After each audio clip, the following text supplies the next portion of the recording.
A new Babe Ruth card from 1920 was just discovered. I've got the story. Hey, it's Mike. Thanks for tuning back in.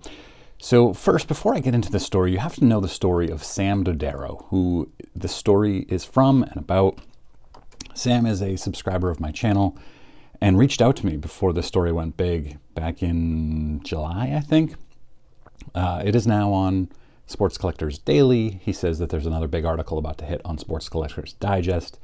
He reached out to me and I said, yeah, I'm really interested in this. But you know what? It was early August, I think, and I had just gotten back to work after my month off. It's hard when this is not something I do full time. Like, it's frustrating when I get these amazing stories that I can break and I don't have the time to do them. But Sam seems like a great guy.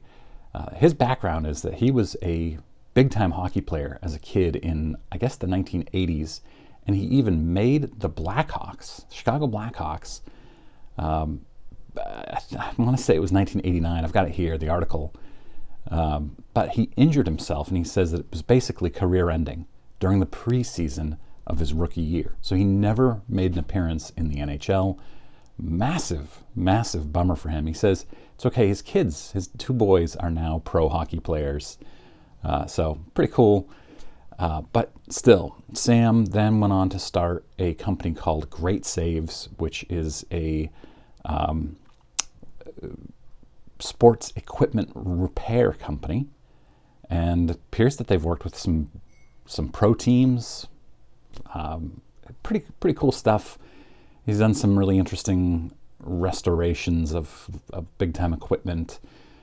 He's been a collector for 40 years, and he said that, actually, he sent me a picture of his wife, like 30-something years ago, maybe 35 years ago, with his collection of cards at that time. And it's bonkers. I want you to just pause this on this photo and look at the cards. One of them is a 52 mantle, and it looks like a reprint. It looks amazing. And I said, that can't possibly be real. And he said, oh, it was real. And it graded a 7. He paid $3,500 for it raw, and he sold it for a nice profit after it was graded a 7. I didn't ask how much. I felt like he would have told me if he wanted me to know. But he ended up selling his entire collection off in the late 90s, and he started collecting vintage cars. I'll show you one of the cars. I think he said the only car he has now, vintage car, and comics at that time. And then 3 years ago, he started collecting cards again, and he has a very, very small collection. He has, in this very, very small collection, it's pretty crazy. He has a 1915 Cracker Jack Joe Jackson. He has an 1895 Mayo Cut Plug Cap Anson. Red Heart Mantle. Not only that, it's autographed. He has a 1932 U.S. Caramel Lou Gehrig. And probably the least impressive of all of these is still very impressive. It's a PSA 7 Wayne Gretzky OPC card. So, awesome collection. And that's pretty much it until the days before the National, or the day he would have gone to the National. He decided not to go. And he saw, I think on Facebook Marketplace, a listing for cards he had never seen before. They were clearly vintage, clearly more than a century old, and he reached out to the seller of them, interested, and they talked back and forth for 5 days. And then on the Monday, immediately after the National ended, and again, he didn't go to the National, but I think it's nearby where he lives, and he had planned on going, but then he was negotiating and decided not to go. He closed the deal over the phone with the seller, paid them via PayPal, and he and his wife drove the 2 hours to the seller's house in Indiana. Now, this seller's family, somebody in the family had owned a store back in 1903. It opened in 1903, and they sold cards. And eventually, these cards that were left over from the store were passed down through the family. And it's a handful of 1920 W-UNC shoulderless series. And they're called shoulderless because the shoulders appear to be cut off on the athletes and the actors that are in the set. If you find amazing rare cards, you should protect them, especially if you're not going to grade them, and put them in some great penny sleever products. And this is obviously going for grading, so I've got it in a semi-rigid. Penny sleever has one touches, top loaders, semi-rigids obviously, penny sleeves, as you can imagine, and my code gives you 10% off your first order, JWH, at thepennysleever.com. I don't know if Sam uses the penny sleever one touches in these, but I strongly recommend the penny sleever products. Link is in the description to their website.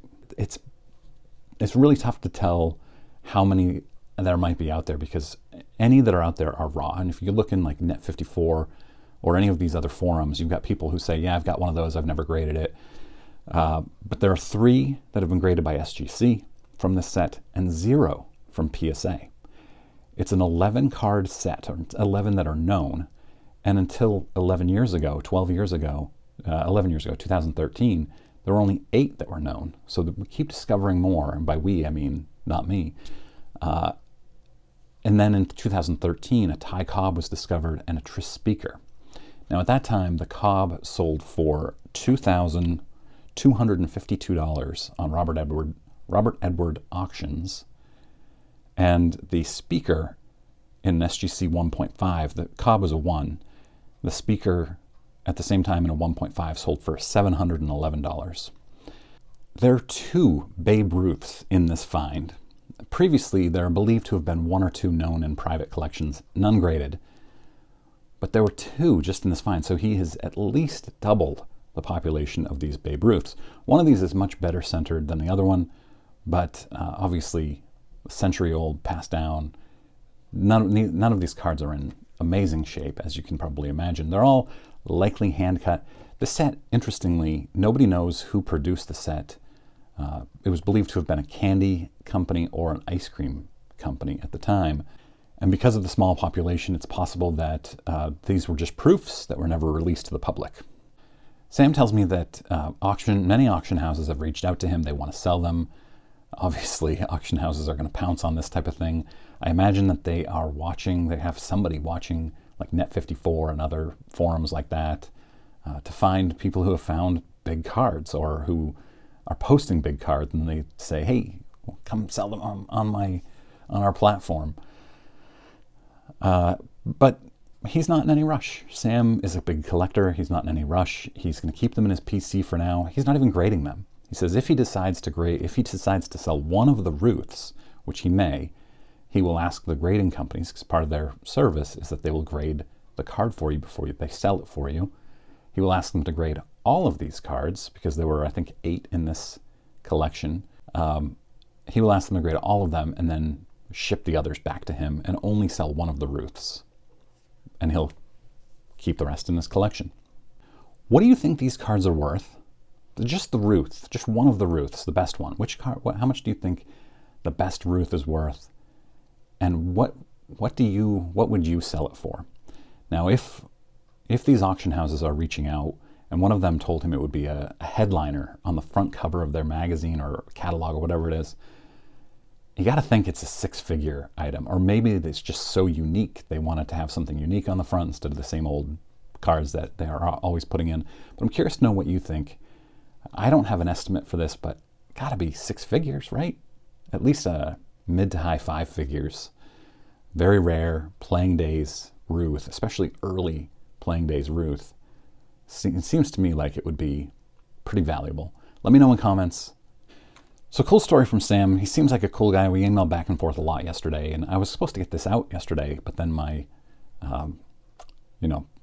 PSA reveal happened and I got too excited, so I had to do that. Heading out today for my anniversary date, a day off with my wife, day away with my wife, and then tomorrow finishing staining the house. I'm still hoping to put out a newsletter Monday morning. We'll see how much time I have, considering how much time I'll be staining the house. Finishing the back of the house anyway. So make sure you subscribe to the newsletter, junkwaxhero.com. It's free, and you'll get the full recap plus some updates and a bunch of stuff.